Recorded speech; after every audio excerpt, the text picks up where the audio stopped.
session of this afternoon with Professor dell'Isola from University of Rome and M&MoCS. And Professor dell'Isola presents two papers. We start with a general lecture about in order to model metamaterials as a continua, it's necessary to get rid of Cauchy straightjacket. This is the first presentation. And the second is modeling the onset of shear boundary layers in fibrous composite reinforcements by second gradient theory. Thanks. I must apologize, but I cannot see well enough to move without causing damages, so I must sit here. Moreover, I need to have a fixed angle of vision. Okay, so I will try not to bore you too much, but my experience in the last years is teaching me that in applied sciences there are some mental straitjackets. In French, it is very elegant, the expression camisole de force, which is something which keeps your arms blocked and you cannot get rid of it.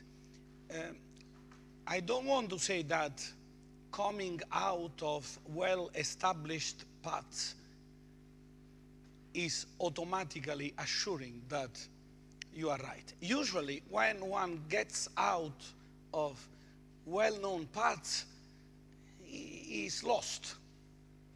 However, our job has to be the job of those who are looking for new paths. And new paths are outside the paths which are already known. It is trivial, but it is true. I must thank my classical preparation. You know, the dialectic dichotomy between discrete and continuum is a dichotomy which starts from the discussion between Eleatic. Elea was a city in Campania, a little bit south of Naples. Eleatic school of philosophy, they believed in continuum nature of matter, and Epicurean vision of matter, which was discrete.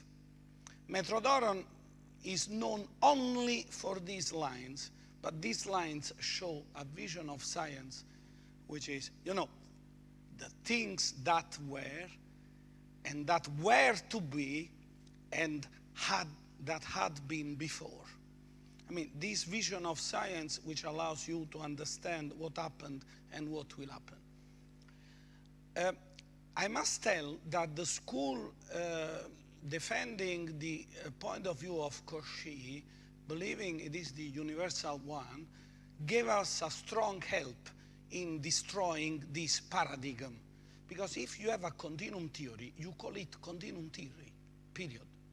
If you call it Cauchy theory, implicitly you suggest that you can have others.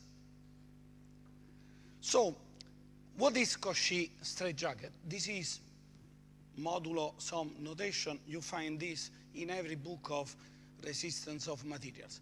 You have the internal power, which is given integral over a three-dimensional body of the stress dot a gradient of velocity. This is the total saturation.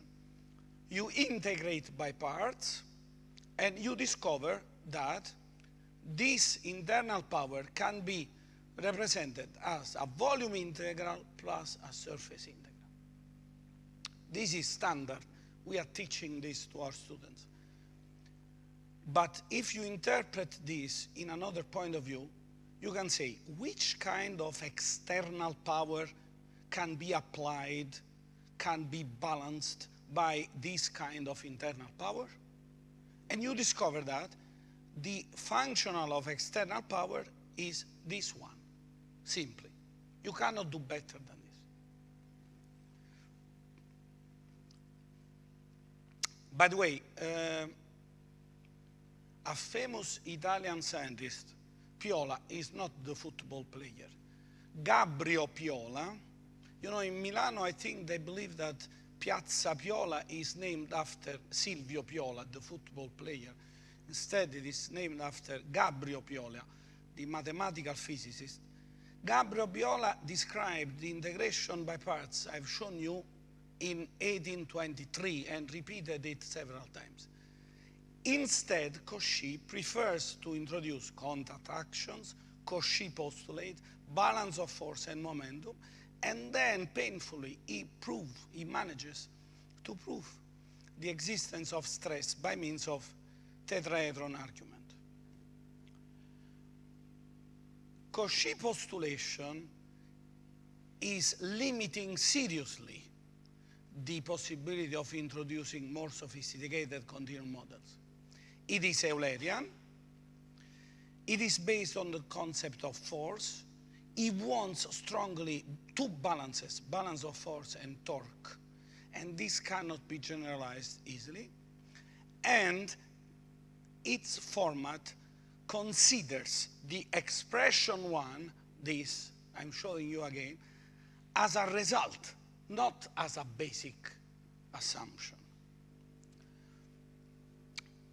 Okay, so I close for a moment this bracket, and then I dare to get out. I dare to consider other materials different from aluminum or a well-behaving one for which Cauchy theory applies without troubles.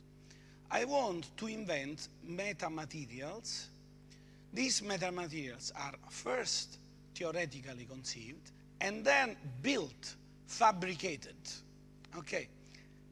The clever Epicurean idea that starting from simple microscopic objects, you can get the wonderful variety of macroscopic behavior must be kept and exploited.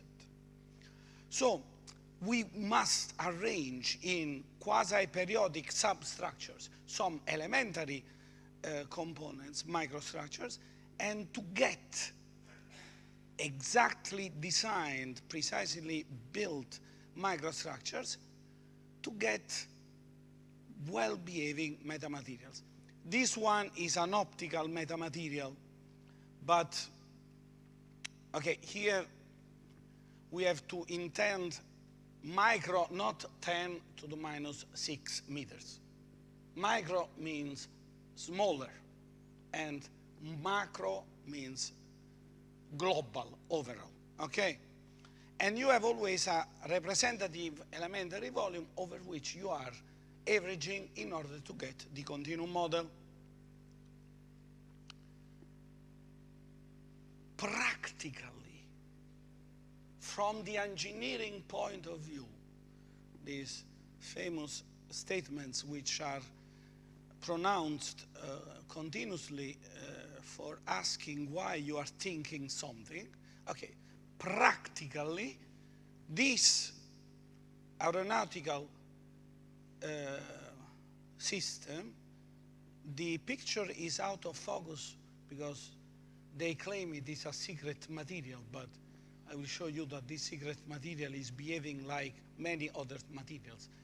So I got the same behavior with a trivial 3D printer. This material is very important. This is the material which was described in words by Professor Stegman. Look, this, I will show you more details, pictures.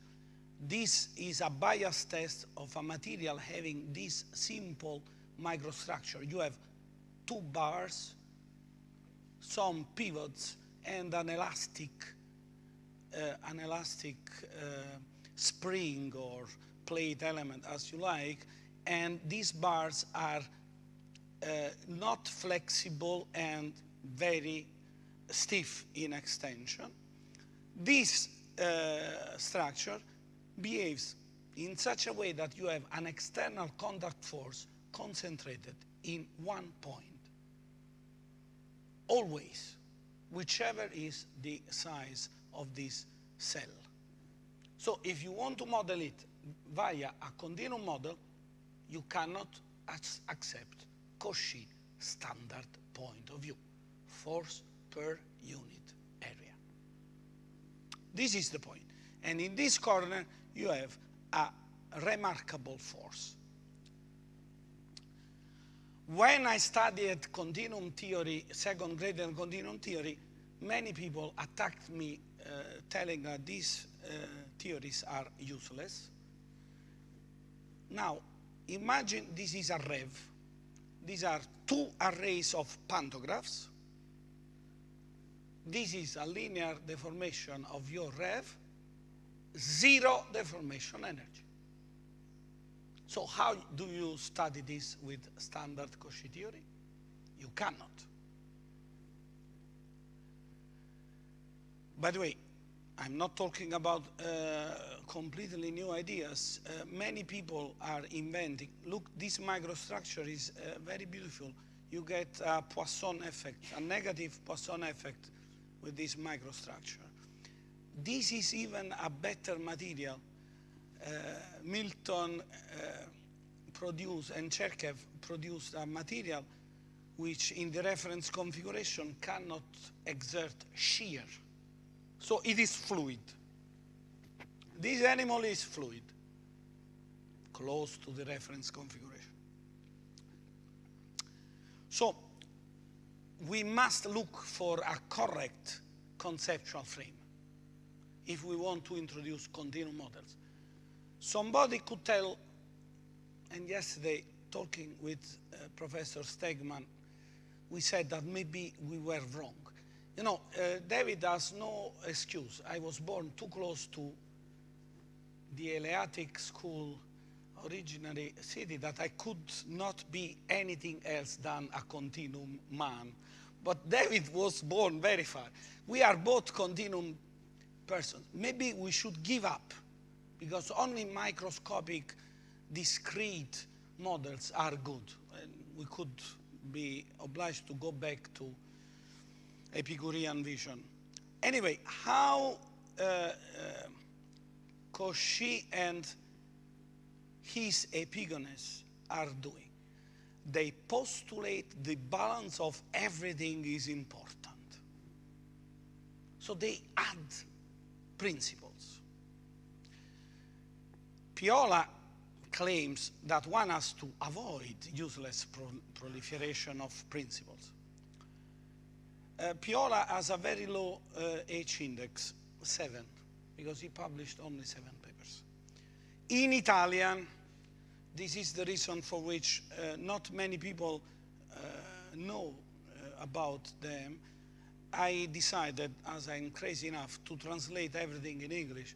So the first, this paper and this paper are now available in Springer Verlag in my Neapolitan English, but I think that it can be understood. I will skip. Those who are able to speak Italian will appreciate this wonderful Italian Piola used. But in English, the decision of insisting to avoid its use, calculus of variation, is similar to wish to behave as those who, being involved in researches in higher geometry, instead of trying to use the formulas taken from integral and differential calculus, stubbornly persist in using in a pedestrian way synthetic methods. The principle of virtual works is the tool for mechanics, for physics. Read Landau-Lifshitz. He starts with variational principles in the first line of the first book. So, how do we go ahead? I will go in some technical details, especially because sometimes somebody told me, you know, I experience different things. Somebody told me I am too mathematical, writing only formulas. Somebody told me that I'm talking too much. So I try to get a compromise, and I will show you some complicated formulas trying to explain you why they are necessary. There is a wonderful theorem due to Lorenz Schwarz, here is wrong, telling that every linear continuous functional in the set of test functions has the shape given by 2. So you have n tensors which are saturating the lambda gradient of virtual velocity. So Cauchy is simply the case when n is equal to 1. So it is very natural to imagine the theory of nth gradient continua. By the way, this is not new. Piola did it, Green, Rivlin, Pipkin, Adkin, and many, Paul Germain considered some continuum theory like this. There is a beautiful theorem of representation. Not only you have volume forces and forces per unit area, you have also what Paul Germain is calling L forces. What is a force? D'Alembert says a force is an obscure metaphysical object whose meaning is not understandable. Using the theorem of Schwarz, I can tell you what is a force. The dual in power of a gradient of virtual velocity. And forces per unit area are the dual of the normal gradient of velocity, normal to the surface. Then you have, if your surface has some edges, forces concentrated on edges. Then you have J forces on edges, and then you have forces on wedges. What is very painful is to generalize Cauchy representation theorem for these forces, which are needed. This representation is needed if you want to give boundary conditions.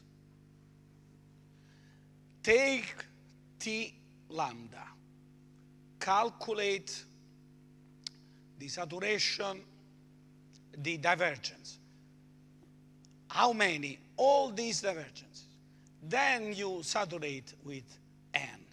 You get this animal.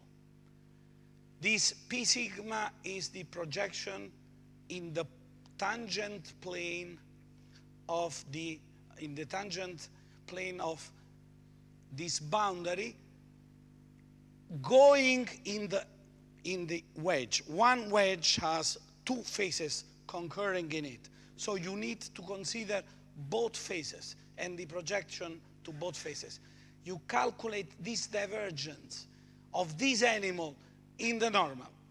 This is a ugly differential operator of embedded gauss geometry, but it is needed. And then with these animals, you can calculate contact forces using these formulas. This was a painful, very painful calculations which I performed with Pierre Seppecher some years ago. I must tell you that luckily this differential geometry was not known by Piola, and as a consequence he left me to do these calculations because he stopped at this line. And then he said, the rest can be estimated. Okay, you need these projectors which are defined here. Somebody asked me why you are doing this. In particular, I found this, who is a champion of second grade and wanted to know why I did it. I simply can answer with this. Mathemata, mathematicis, scribuntors. In Greek, this means the things which need to be studied for a long time are written for those who want to study a lot of time. So one has to understand what we are doing. I will complete the first part of the presentation. I am very francophile, you know. Almost, if you go to the Musée d'Orsay, you can find La nature se dévoilant à la science. In order to understand nature, you need variational principles. Now, I conclude with a strong statement by a loud voice from the past.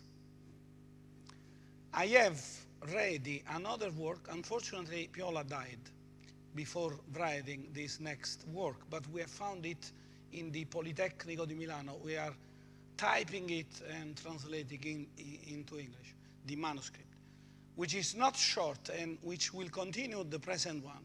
And I strongly desire to be able to produce ulterior factual evidence of the started assertion. But whenever I will be able to conclude my work, and no matter how successful will be my own efforts, I am strong